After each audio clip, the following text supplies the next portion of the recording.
Hello সবাইকে, welcome back to my channel. আমি দিশা চলে এসেছি আবারও একটা নতুন ব্লগ নিয়ে। ব্লগটা নতুন হলেও আজকের দিনটা কিন্তু নতুন নয়। হ্যাঁ, ঠিকই ধরেছেন, আজকের দিনটা হলো 28শে ডিসেম্বর। সকাল সকাল রেডি হয়ে আমরা বেরিয়ে প্রথমে তাওয়াং মনেস্ট্রি ঘুরে দেখেছি। তারপর আমরা এখন চলে যাচ্ছি আজকের আমাদের দ্বিতীয় স্পট দ্য চাকসাম ব্রিজের উদ্দেশ্যে। এই স্পটটি অরুণাচল প্রদেশের তাওয়াং শহরের একটা অফবিট প্লেস। তাওয়াং শহর থেকে 21 কিলোমিটার দূরে অবস্থিত এই ব্রিজটি।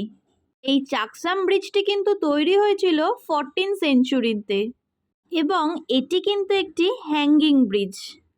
যদি কেউ অফবিট প্লেস ঘুরতে চান তাহলে অবশ্যই বলবো তাওয়াং গেলে এই লোহার সাসপেকশন দিয়ে বানানো ঝুলন্ত ব্রিজটা একবার ঘুরে দেখে আসতেই পারেন। জায়গাটা অসম্ভব সুন্দর লাগবে, এটা কিন্তু আমি আপনাদেরকে বলতেই পারি। তাওয়াং শহরে দেখার মতো কিন্তু অনেক কিছুই আছে, কিন্তু আমরা তাওয়াং মনেস্ট্রি দেখার পর অন্য আর কিছু না দেখে আমরা আজকে এই অফবিট প্লেসটাই চুজ করি আমাদের ঘুরে দেখার জন্যে। এই যে রাস্তাটা ধরে আমরা এখন যাচ্ছি, এই রাস্তাটাও কিন্তু অপূর্ব সুন্দর। এটা হয়তো আপনারা ভিডিওটা দেখেই বুঝতে পারছেন। এই পুরো রাস্তাটাই কিন্তু জিগজ্যাগ রাস্তার সাথে এরম জঙ্গলের মধ্যে দিয়েই কিন্তু আমাদেরকে সেই দ্য চাকসাম ব্রিজে পৌঁছাতে হবে। তবে হ্যাঁ, আমি সবসময় বলি ক্যামেরাতে যত সুন্দর করে দৃশ্য দেখা যায় না কেন, নিজের চোখে দেখার কিন্তু একটা আলাদাই সৌন্দর্য থাকে, ক্যামেরার থেকে অনেক বেশি সেই সৌন্দর্য। ক্যামেরা কিন্তু সেই চোখে দেখা যে সৌন্দর্য সেটা কিন্তু ক্যাপচার করতে কখনোই পারে না। তবে এই স্পটে যাওয়ার জন্যে সবথেকে মজার বিষয় হলো এই স্পটটা কিন্তু বড় বড় পাহাড় অতিক্রম করে আপনাকে যেতে হবে না, উল্টে আপনাকে পাহাড়ের থেকে অনেকটাই নিচে যেতে হবে। আর সেটা কিন্তু আশা করি আপনারা বুঝতে পারছেন, যারা পাহাড়ের রাস্তায় গাড়ি চালান বা যারা পাহাড়ে গেছেন তারা প্রত্যেকেই কিন্তু বুঝতে পারছেন যে এটা কিন্তু পাহাড় অতিক্রম করতে হচ্ছে না, রাস্তাটা কিন্তু আমাদেরকে পাহাড়ের নিচের দিকে নামিয়ে দিচ্ছে। এরকম একটা সুন্দর জায়গা দেখে আমাদের কিন্তু মনে হয় না যে আমরা অফবিট জায়গা চুজ করে খুব একটা ভুল করেছি। তবে ঠিক করেছি না ভুল করেছি সেটা কিন্তু আমরা চাকসাম ব্রিজে পৌঁছানোর পরেই বুঝতে পারবো। এই স্পটের খোঁজটা আমরা আমাদের হোটেলের থেকে পেয়েছি। তবে এই স্পটটা ভিজিট করতে গেলে ভাড়া করা গাড়িকে ভাড়া দিয়ে আপনারা নিয়ে যেতে পারবেন কিনা সেটা সম্পর্কে আমার কিন্তু কোনো আইডিয়া নেই। তবে যারা নিজেদের গাড়ি অথবা বাইক নিয়ে রাইডে আসেন তারা কিন্তু অবশ্যই যেতে পারবেন, তারা নিজেরা নিজেদের মতো করে এই জায়গাটা একদিন নিজেদের ভিজিটের খাতায় রাখতেই পারেন। পাহাড়ের বুক চিরে এই সূর্যের আলোটা যখন গ্রামের মধ্যে এসে পড়ছে কি সুন্দর দেখতে লাগছে বলুন। তবে এই গ্রামেও কিন্তু লোক সংখ্যা খুবই কম, খুব একটা বেশি এখানে জনবসতিও নেই। কিছুটা জঙ্গল পেরোনোর পর এই যে গ্রামে আমরা ঢুকছি, এই দু সাইডে যে শুকনো লাগছে জায়গাটা, এটা যদি সবুজ ঘাসে অথবা বিভিন্ন রকম কোনো চাষে এই জায়গাটা ভরা থাকতো তাহলে একবার ভেবে দেখুন তো কতটাই না সুন্দর দেখতে লাগতো একবার।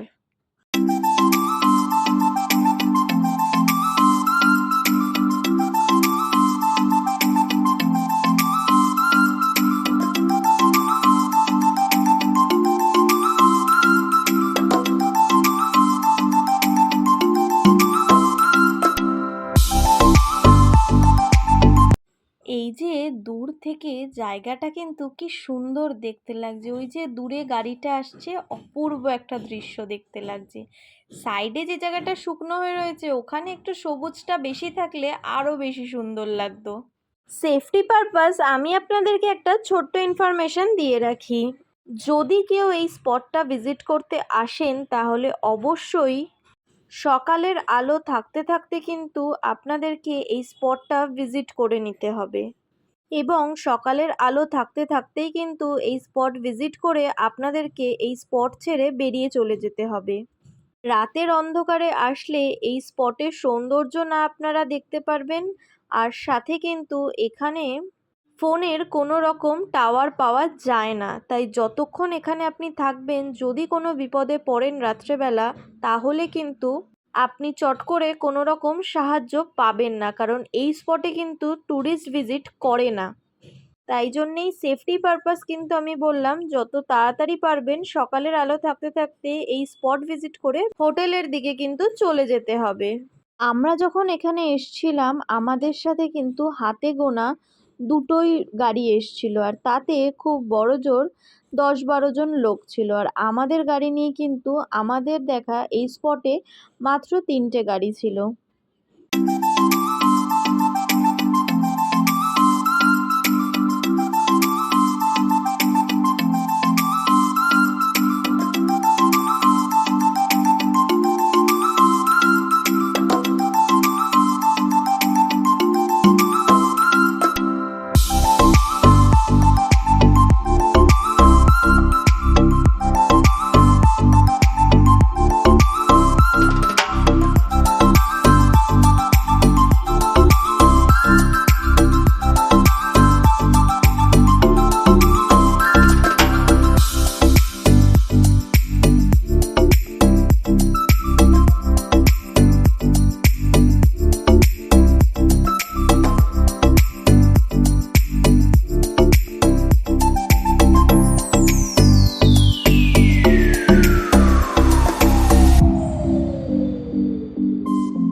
আমরা এখন পৌঁছে গেছি আমাদের আজকের second offbeat spot the Chaksam ব্রিজে।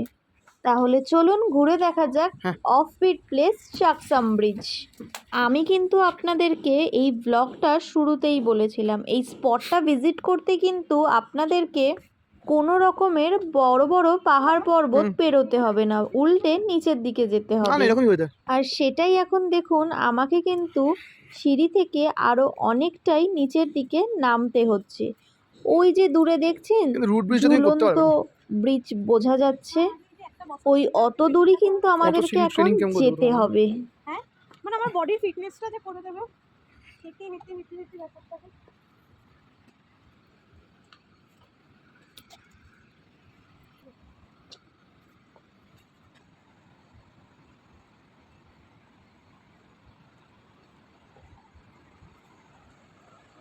এই ব্রিজটা ক্রস করে ওই যে দূরে একটা ছোট বাড়ি দেখতে পাচ্ছেন, ওটা কিন্তু একটা মন্দির, ওই মন্দিরেই কিন্তু আমরা যাব। চারিদিকে বড় বড় পাহাড়ে ঘেরা এই সুন্দর জায়গাটা দেখে আপনারা কিন্তু বুঝতেই পারছেন যে স্পটটা কতটা সুন্দর। আর যেহেতু এখানে একদম অফবিট জায়গা, সেহেতু জায়গাটা প্রচণ্ড শান্ত, আর লোকের আনাগোনাও যেহেতু খুব কম, তাই জন্যে আমাদের কিন্তু ঘুরতেও খুব ভালো লাগছে।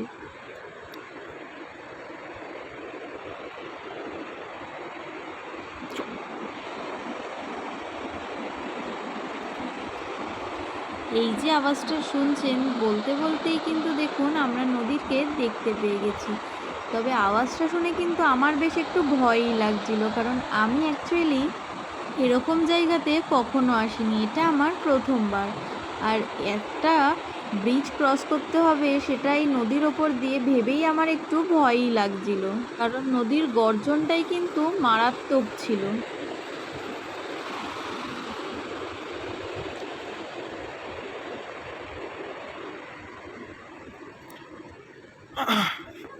না না এটাই মনে আয়রন ব্রিজ, এদিকেও যায় না। ধর পরেরটা দিকে, পরেরটা দিকে ভেঙে পড়ে যাবে, এটা বেড়ার ব্রিজ যাচ্ছে, লোকে দিকে আসছে। নদীর এপার থেকে ওপার যাওয়ার জন্য কিন্তু এইখানে দুখানা ব্রিজ আছে। এই যে ব্রিজটা আপনারা দেখছেন এটা হলো বেড়ার ব্রিজ। এই ব্রিজের কন্ডিশন দেখে আমার আর শুভজিতের কারোরই সাহস হলো না যে এই ব্রিজটা টপকে এপার থেকে ওপার যাব। তাই আমরা দাঁড়িয়ে দেখছিলাম যে এই ব্রিজের এপার ওপার কেউ করে কিনা। তবে ওই পারে তো যেতেই হবে, দাঁড়িয়ে কি আর দেখলে চলবে বলুন। তাই এই বেড়ার ব্রিজের পাশে ঠিক একটা লোহার ব্রিজ আছে, তাই আমরা দুজন এই ব্রিজ দিয়ে যাওয়ার সাহস না পেয়ে আমরা এই লোহার ব্রিজ ধরেই এখন চলে যাব নদীর ওই পারে মন্দিরটা ঘুরে দেখার জন্যে। ব্রিজে উঠে মজাই লাগছিল, তবে যখন ব্রিজের মাঝখানে গেছিলাম তখন ব্রিজটা যে পরিমাণ কাঁপছিল, সেটাতে আমাদের দুজনের শুধু কতক্ষণে আমরা এপার থেকে ওপার পৌঁছে যাব সেটারই অপেক্ষা করছিলাম। আর এই দু সাইডে কি সুন্দর বুদ্ধিস্টের ফ্ল্যাগ দেখে আমাদের কিন্তু এই জায়গাটা বেশ সুন্দর লাগছিল।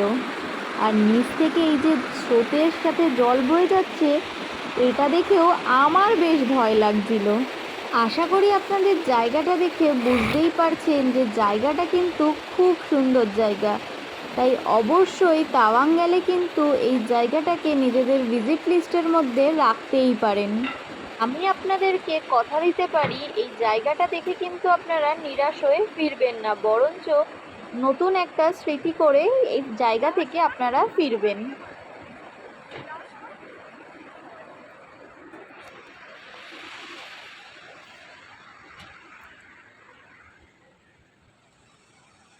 ঠাকুরের নাম জপ করতে করতে নদীর ওই পার থেকে এই পারে আমি এখন মন্দিরটা দেখার জন্যে চলেই এসেছি। তবে এটাও আমার মনে ঘুরছিল কতক্ষণে আমি এই পারের ঘোরা কমপ্লিট করে আবার ওই পারে যাব, কারণ আমার কিন্তু জায়গাটা ভালোও যতটা লেগেছে, আমার যেহেতু প্রথমবার এরম একটা জায়গায় ঘোরা ছিল, তাই আমার মনে মনে ভয়ও লাগছিল। কারণ আমরা যখন নদীর ওই পার থেকে এই পারে এসেছিলাম তখন কিন্তু আমরা মাত্র 4 জন ছিলাম, আর কেউই ছিল না। তাই এটা আমার মনে মনে চলছিল, যদি কিছু প্রবলেমে পড়ি তাহলে বাড়ি আর ফিরতে পারবো না। চলো।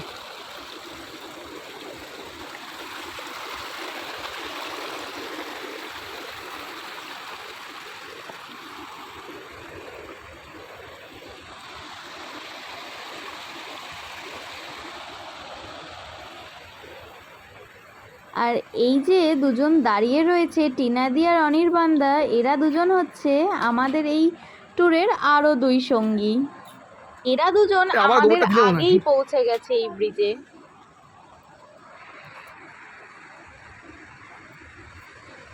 বাবা ভিডিওটা বন্ধ করে দাও, এটাই তো ভালো। নরমালি চোখে দেখি ওকে। আমরা কথা বলছো না? মনে কিন্তু আমার প্রচুর ভয়, তবে এরম একটা সুন্দর জায়গার মজা নেওয়া কি ছেড়ে দেওয়া যায়? তাই মনের ভয়কে পেছনে রেখে আমি কিন্তু যতটা উপরে ওঠা যায় ততটাই ওপরে উঠেই যাচ্ছিলাম।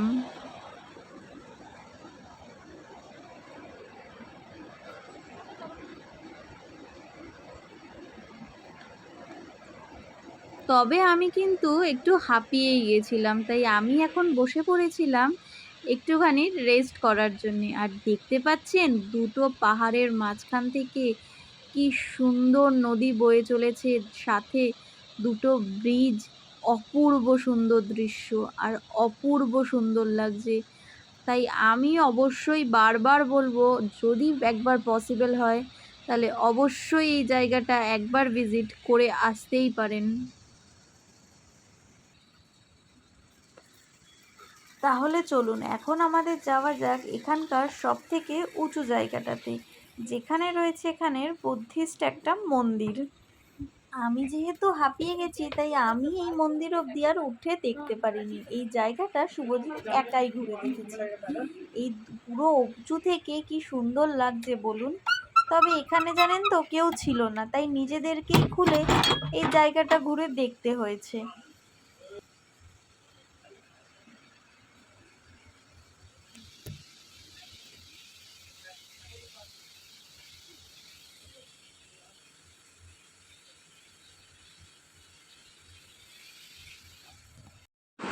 মনের সাহস নিয়ে আমি আর শুভজিৎ ফেরার সময় কিন্তু এই ব্রিজটা দিয়ে দুজনেই একবার করে ঘুরেছি।